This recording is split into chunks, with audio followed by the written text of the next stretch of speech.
Esse é o nosso trabalho de eletrônica. Os membros são eu, o João Pedro, o Conte, o Pedro e o Alec. Eu vou apresentar agora mais ou menos o nosso trabalho de tensão variável na disciplina de eletrônica que o nosso querido professor Simões está dando.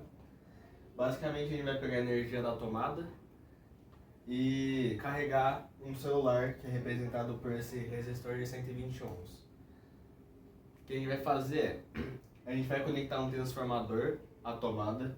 A tomada está sendo representada aqui por essa corrente alternada de 60 Hz, 127 volts de tensão elétrica. O transformador vai diminuir essa tensão para 25 volts, para ficar mais perto da corrente e da tensão que a gente quer para a bateria, que é de entre 12 e 3 volts e pelo menos 100 mA. Depois disso, o circuito passa pela ponte de diodo, que vai transformar a corrente alternada em corrente mais ou menos contínua, que vai ter 120 Hz e vai ser só positiva. Então a gente vai usar o capacitor para transformar essa corrente quase contínua em uma corrente que é aproximadamente contínua aqui, com esse efeito ripple, que basicamente quando a corrente alternada está se anulando, está ficando perto de zero, o capacitor vai começar a fornecer corrente para o resto do circuito, que é essa fase aqui, que é para a corrente ficar realmente contínua e estar sempre carregando a bateria. Depois disso vai passar por esse resistor, para diminuir a corrente para não queimar o Zener. O Zener ele deixa passar 13 volts, então que é mais ou menos o máximo. Depois de algumas quedas de tensão, é o máximo que a gente quer para o circuito, então a gente usa o Zener para limitar a tensão. Depois a gente vai usar esse circuito. Na verdade, a gente usou um resistor de 80 ohms antes do transistor para diminuir a corrente que está passando e impedir que a potência no transistor seja muito grande que ele queime, já que a corrente está vindo aqui logo da ponte de diodo e do capacitor. De sisteminha de transistor e potenciômetro para controlar a tensão na bateria. Basicamente, o potenciômetro vai de 5.000 ohms até zero e a gente usa esse resistor de 2.2 mil ohms só para nunca ficar zero a resistência, né, dar um curto-circuito. Para sempre estar passando corrente para cá e para a bateria, os resistores de 120 ohms. Então, quando a gente regula aqui esse potenciômetro, vai passar correntes diferentes para o transistor. Isso vai controlar a tensão e a corrente que vai passar daqui para cá. Então, como a gente calculou, vai passar no máximo 12.3, 12.4 volts aqui nessa parte. E quando estiver passando 12.3, vai passar uns 110 mA.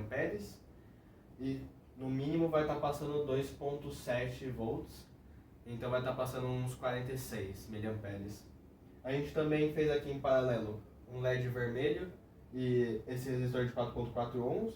É um resistor mais alto, porque a maioria da corrente está passando o resistor que a gente está representando como uma bateria, né? É aí que a gente quer que a corrente vá, é onde vai gerar energia útil, né? Então a gente faz um resistor alto aqui para passar pouca corrente no LED, só para mostrar que o circuito está funcionando. E é isso o nosso projeto e os valores dos componentes que a gente comprou. Olá, meu nome é Marcelo. Eu vou comentar um pouco sobre os cálculos do projeto Trabalho 1 de Eletrônica, né, da disciplina de Eletrônica para Computação do Simões. E a primeira coisa que a ideia do projeto é a gente fazer um carregador de celular. E nesse carregador, né, vai chegar uma tensão que ela é variável da tomada. E a ideia é que saia uma tensão entre 3 e 13 volts, né, 3 e 12 volts ali, sendo que tanto o 3 quanto o 12 volts ele tem que estar incluso dentro desse intervalo. Então a primeira coisa que a gente tem que notar é que o nosso primário aqui do transformador ele vai vir da tomada. Da tomada você sabe que o valor eficaz da tomada, que já está na medição, é de 127 volts.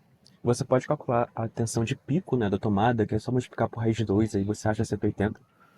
E como foi especificado pelo próprio professor, para a gente decidir qual transformador que a gente vai usar, primeiro a gente coloca, né, esse circuito aqui, a gente monta esse circuito aqui no falsidade e a gente coloca esse capacitor aqui de 470 microfarads, que foi o capacitor que o próprio professor usou para fazer a medição. E após você colocar isso, você decide qual a tensão você quer na saída. O nosso grupo, ele escolheu o primeiro da folha de especificação, que a gente vai querer uma tensão, uma voltagem de 24.2. Foi só uma especificação que a gente preferiu, que a gente utilizou nos nossos cálculos, que é 24.2. Então você vai pegar o transformador de tal forma que dê 24.2, né? Perfeito. Se a voltagem do capacitor é 24.2, na folha, a voltagem da corrente contínua é 18.1. Essa aqui seria a tensão eficaz da segunda parte aqui do nosso transformador. A gente sabe que as razões das espiras, né, é a mesma coisa que as razões das tensões. Então, a tensão do primeiro ramo do transformador, que é esse aqui, né, que é o valor eficaz da tomada, que é 127, sobre 18.1, que seria o valor eficaz do segundo transformador, que a gente olhou na folha que o próprio professor disponibilizou, isso tem que dar a razão das espiras, que é N1 sobre N2. Perfeito? Fazendo esse cálculo, a gente acha que na conta o valor correto seria 7,02, algo próximo disso. Só que quando você vai no Falstad, você vê que para dar certinho 24.2, você tem que colocar uma razão de espira de 7.2. Isso dá uma diferença aí de 0,18. É um erro do valor que a gente achou pela conta e o valor do simulador. Perfeito. Após você tomado isso, o que você vai fazer? Então você sabe que o valor eficaz que está chegando nesse segundo transformador é 18.1. Então você sabe o valor de pico, né? Como a gente comentou que o valor de pico é só você pegar o valor eficaz, multiplicar por raiz de 2 e você acha que é 25,59 volts. Ok, esse é o valor de pico que a gente está chegando aqui nesse segundo transformador. Beleza, mas tu concorda comigo que dentro desse circuito você vai necessariamente passar por dois diodos, tanto para você ir quanto para você ir no circuito, né? E na volta, né, para você terminar aquilo que aqui tá um ground, você vai passar por dois diodos sempre, né? E cada diodo tu vai perder 0,7. Então, a rigor, essa tensão de pico, tu vai ter que descontar o que o diodo pega dele, né? Que é 2 vezes 0,7. Isso dá algo próximo de 24,19. Então, a tensão do circuito, que seria o valor de pico, que está chegando no segundo transformador, menos o que ele perde dos dois diodos, é 24,19. Esse valor é extremamente importante, que a gente vai usar ele tanto agora quanto mais pra frente, então é importante a gente saber de onde que ele vem. Beleza, após você saber a tensão do circuito, você consegue calcular a tensão de Ripple. E a tensão de Ripple, a gente sabe que o Ripple que a gente quer, né, no máximo ali no caso, é 10% da tensão do circuito. Obviamente pode ser algo menor que 10%, mas essa fórmula aqui só funciona para o limite de 10%. Então a gente calcula 10% da tensão do circuito. A tensão do circuito, como eu comentei, está logo aqui em cima. A gente pegou 10% dele e achou 2,419 volts. Perfeito. Achando isso, você consegue usar a equação de Ripple, que é o I do circuito, sobre a frequência do circuito. Eu coloquei 2F0 porque o F0 eu adotei como sendo a frequência da fonte da tomada.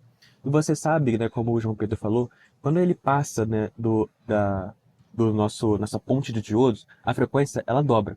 Então fica 2F0. Isso sobre a capacitância, que é do capacitor que a gente vai desejar utilizar agora no nosso projeto.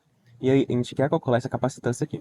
Então beleza, a gente isola a capacitância e a gente troca nos valores. O F0 a gente colocou como 60, o V de Ripple foi o que a gente acabou de calcular aqui em cima. E essa corrente, onde é que a gente pegou? Essa corrente, o próprio professor comentou que você vai lá no Falstad e você coloca, né, o seu mouse em cima da corrente que está saindo do capacitor. Então você coloca bem ali a corrente e você vê que o valor ali está próximo de 104 mA. Então você coloca ali a corrente que você acha na simulação e você adquire um valor de capacitância de 358,27 microfarad. Isso é a capacitância mínima. Tu pode usar qualquer capacitor acima de 358,27. O nosso grupo preferiu utilizar 470 microfarads porque é algo que a gente já tinha em mãos. Então a gente usou 470 microfarads para nossa capacitância. Então agora vai uma outra parte do circuito, que agora a gente vai implementar o diodo Zener, que é esse cara bem aqui. E para implementar o diodo Zener, você vai ter que colocar uma resistência logo acima dele. Essa resistência ela vai fazer para várias coisas. A primeira, o diodo Zener vai funcionar com 13 volts. E vocês lembram que a gente está falando que está chegando 24? Se está chegando 24, algum outro dispositivo nesse ramo tem que ficar o que esses 13 volts não está pegando. Então, necessariamente, vai ter que colocar uma resistência aqui ou outro dispositivo eletrônico. E além do mais, essa resistência que está bem aqui, ela é boa para diminuir a corrente que vai passar nesse diodo Zener. Porque imagina, se você já tem 13 volts e passa uma corrente extremamente alta, a potência desse diodo Zener vai consumir, vai utilizar, vai ser muito alto, ele vai esquentar e vai acabar explodindo. E é algo que a gente não quer. Então, perfeito. a gente vai calcular uma resistência aqui em cima, e para você achar o valor que você tem que utilizar dessa resistência, você vai fazer um intervalo. Ela vai estar entre um valor mínimo e um valor máximo. A gente vai dividir o nosso problema em como achamos o valor mínimo e como a gente vai achar o valor máximo. Para achar o valor mínimo, é bem tranquilo. Primeira coisa que você faz, tu vai lá no datasheet do seu Zelle e você vê qual que é o máximo que ele pode aguentar. A gente viu que 1 watt é o máximo que ele pode aguentar. E você sabe que a potência nada mais é do que a tensão vezes a corrente. A tensão do Zene, né, quando ele está ligado, é sempre 13 volts, é sempre constante, porque ele vai ser um Zene de 13 volts. Então você vai ver que a potência é igual a corrente vezes 13. Você acha a corrente máxima que o diodo Zene ele pode aguentar sem estourar. Perfeito. Achamos essa corrente máxima que é de 76 mA. Vocês lembram que eu comentei com vocês que tem 24 aqui? Aqui tudo, né? Então você tem 24 aqui, 24.1, que é a tensão do circuito, e você tem 13 volts bem aqui. Logo no V2 vai sobrar quanto? No V2, como a gente fez a conta aqui, 24.1 menos 13, dá 11.1 volts. Perfeito. Então você sabe que nessa resistência aqui, no V2, tem 11.1. E você sabe que U é igual a R vezes I. Então você sabe que 11.1 é igual a resistência que você quer ir e a corrente máxima que pode passar nesse diodo zero. Essa lhe dá resistência mínima que você vai poder utilizar. Então a resistência mínima que a gente acabou achando aqui é algo próximo de 146 ohms. Perfeito. Então a gente já conseguiu limitar por baixo. Agora, para você limitar por cima, já é algo bem mais complicado, que a gente vai ver aqui agora. A resistência máxima. Como eu comentei, você vai ter 13 volts bem aqui, e você vai ter um R vezes I, que seria o V2, bem aqui. Isso tudo tem que totalizar agora o V do bóron do Ripple. E o que é o V do bóron do Ripple? Como vocês viram anteriormente, apesar que a nossa corrente agora está contínua, depois que ela passa pela ponte de diodos, depois que ela passa aqui pelo capacitor, apesar dela estar contínua, ela ainda está oscilando. Ou seja, em determinado momento, o capacitor ele vira, né, uma fonte e a taxa de variação, né, de decaimento da tensão, ela diminui. Eu concordo com vocês. Só que ela ainda está variando. E ela vai subindo, vai subindo, vai subindo, até no momento que a tensão começa a cair, o capacitor ele começa a agir como uma fonte de tensão também, e aí essa taxa de variação ela diminui, porém ela continua caindo até e que a gente chama a tensão de Ripple, né, como foi falado. Ela vai chegar numa tensão mínima. Essa tensão mínima, que seria o valor mínimo que essa tensão está chegando, a gente fala que ela chama ela de V do bóron do Ripple. Essa é a tensão mínima, perfeito? Então, como é que a gente calcula a V de bóron do Ripple? A V de bóron do Ripple nada mais é do que a tensão máxima do circuito menos a tensão do Ripple, que a gente calculou ali, que é 10%. Então, a gente pega a tensão máxima menos a tensão do Ripple e você acha a V do bóron do Ripple. Ok. Em posse disso, você sabe que 21,68 é o V do bóron, ou seja, isso aqui tudo é 21,68. 681. E você sabe que aqui tem 13 volts. Então, quanto que é V2? Quanto que é R vezes I? É o que a gente acabou de achar, 21,68 menos 13, para achar o 8,681. Então, isso é resistência vezes essa corrente que está passando por esse resistor. Agora, vamos para a parte que também é um pouco complicada, que vai precisar de bastante atenção. Porque como é que você acha a corrente que está passando bem nessa resistência aqui? E a primeira coisa que você vai fazer, eu vou até dar um zoom, é que essa corrente, tu concorda comigo que ela nada mais é do que a corrente que está passando no zero, que eu vou chamar aquela de IZ, a corrente que está entrando bem aqui na base, né, do meu transistor, que eu chamei aquela de IC, e vai ter a corrente que vai passar bem nessa resistência, né, que ela não vai entrar no coletor, não vai entrar, desculpa, na base, ela vai passar bem aqui, que eu vou chamar que é IR. Então a gente vai tentar calcular cada uma de forma separada. E a soma delas é igual ao meu I1. A primeira coisa que o próprio professor comentou é que essa I que está entrando bem na nossa base, nosso transistor, ela tem que ser 1 mA. Isso é uma especificação do projeto. Então, perfeito. Então, um deles a gente sabe que é 1 mA. Ok. Falta agora achar o I do Zener e o I que está passando bem nesse ramo aqui dessas resistências. Tá. Vamos lá. Agora a gente vai calcular esse IR. Pelo projeto, esse IR, a gente vai ter que saber essas duas resistências. Essas duas resistências, eu vou colocar lá aqui embaixo, ela se divide no potenciômetro, que a gente usou, que é 5 kΩ, e vai se dividir numa outra resistência que a gente vai colocar bem aqui embaixo. Porque a gente quer que o nosso projeto tenha 3 volts quando o potenciômetro é zero, e o projeto que tenha 13 volts quando nosso fio do potenciômetro está na posição máxima. Então você vai ter que colocar uma outra resistência aqui para que possa gerar uma uma diferença de potencial de 3 volts aqui na região mínima. Perfeito. O que você sabe? Tu sabe que isso aqui tudo é 13. Tu concorda comigo? Isso aqui tudo é 13. Tu sabe que aqui é 3. E você sabe que o potenciômetro que a gente escolheu, que o meu grupo escolheu, é de 5 kΩ. Então, daqui até aqui, eu tenho uma DDP, uma diferença de potencial de 10 volts. Eu tenho uma resistência do potenciômetro de 5 kΩ. E eu vou ter uma corrente que vai passar bem aqui, que é o IR que eu vou acabar de achar. O meu IR, então, é 2 mA. Perfeito. Eu sei também que essa DDP que vai ficar bem aqui é de 3 volts. E você sabe que a corrente que está passando bem nesse ramo é de 2 A. Então, se é 3 volts, vai ser igual à minha resistência 2, mas o meu IR vai ser 2 mA que eu já tinha calculado, e eu achei a resistência 2, que é 1.5 kΩ. Então, pela conta, o valor correto, o valor ideal que a gente deveria estar usando é 1.5 kΩ. Porém, a gente montando o circuito e a gente fazendo as medições, a gente viu que 1,8 está melhor para a gente. Ficaria melhor nas especificações do nosso projeto. Então aqui você tem um erro aqui de 0,3 kΩ ou 300 ohms aqui, da diferença do valor da conta e o valor real que a gente está utilizando. Então, perfeito. Você acabou de achar o IR que a gente já tinha falado aqui em cima. Então, IC, 1 mA, especificação do projeto. IR, que a gente acabou de achar aqui, ó, de 2 microampere. Agora falta a corrente que está passando bem no zero. E como é que eu vou achar essa corrente que está passando bem no zero? A gente acabou de comentar que esse caso é o caso da resistência máxima. No caso da resistência máxima, a tensão que vai estar em cima desse resistor aqui vai ser a tensão máxima. Então, ele vai estar disputando com o Zener quem vai ter o domínio da tensão total. Então, o Zener, meio que ele está atingindo no seu limite de ligado e desligado. E tu sabe que o Zener, quando ele está desligado, ele atua com uma chave aberta. E como atua uma chave aberta, a gente está bem atuando no limite, ou seja, quando ele passa de 13 volts, ele começa a disputar com o Zener a tensão aqui, o Zener ele atua com uma chave aberta. E a corrente que vai passar, que é o IZ, que a gente está chamando aqui, ela vai ser 0 amperes. Então, acabou você achou a corrente total, né? A corrente total vai ser o R e o I1, que vai ser 2 mA, mas 1 mA teria um IZ aqui, só que o IZ a gente comentou que é 0. Então, você achou que a corrente total é 3 mA, a corrente que vai passar bem nessa resistência, no caso de resistência máxima. Então, perfeito. Como visto, a gente sabe que 8.61 é igual ao R máximo vezes o I1, que a gente acabou de achar que é 3 mA. Então, a resistência máxima vai dar algo próximo de 2,89 kΩ. Então, você vai ter que usar no seu projeto alguma resistência bem nesse intervalo. No intervalo entre 146 ohms e 2,89 kΩ. Ok. O nosso grupo adotou uma resistência, a gente tentou pegar a maior resistência possível, e a gente pegou essa resistência de 2,2 kΩ. Por que o nosso grupo tentou pegar a maior resistência possível? Porque a maior resistência possível vai gerar a menor corrente. E essa menor corrente vai dissipar a menor potência quando passar pelo Zener. Ok?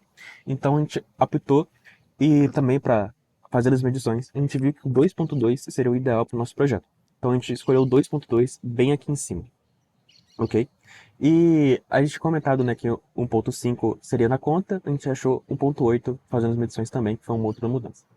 Então, o nosso trabalho está quase totalmente concluído, né? Aqui seria uma foto, né, do nosso projeto, já com todos os valores, que seria a ponte de diodo, o transformador, aqui seria o capacitor que a gente está usando, aqui seria a resistência que a gente está utilizando aqui em cima do Zener, aqui seria o potenciômetro para fazer o controle, né, da corrente que vai passar aqui na base. Na base do transistor. E vai ser a outra resistência aqui para gerar, né, pelo menos 3 volts para ficar na UV da carga. E uma coisa interessante é que, vocês lembram que eu estava comentando? Que essa tensão da V da carga aqui, ela vai estar limitada pelo potenciômetro e vai estar limitada pelo Zener. Então, o máximo que ele pode atingir seria o máximo que esse diodo Zener ele deixa passar. E o máximo que ele deixa passar é 13 volts, né? Então, o máximo que essa carga ela sairia, né? Obviamente que a gente vai descontar as tensões aqui, que também tem uma perda de tensão daqui. O máximo, né, em teoria, seria uns 13 volts ou algo próximo de 13 volts. Mas tu lembra que isso aqui tudo é 24.1, 24.19? Então se aqui o máximo é 13 e tudo é 24, se eu não colocasse essa resistência que está bem aqui em cima, iria ficar em cima do transistor 11.19 volts. 11.19 volts e a corrente que está passando aqui em cima de um transistor é muito alta. Isso vai gerar uma potência, como a gente viu lá no Fosstide, de 1 watt. 1 watt é algo muito alto, algo que o nosso transistor ele provavelmente iria queimar. Então, qual foi a solução para isso? Você coloca uma resistência de 8 para limitar a corrente. Limitando essa corrente, ela vai também diminuir a potência, né, desse transistor e vai evitar que ele queima, né, que ele exploda. Fazendo, né, pelo Fosstide, a gente viu que 80 ohms seria o ideal e pelo datasheet, o valor que está ali, o nosso transistor, ele aguenta.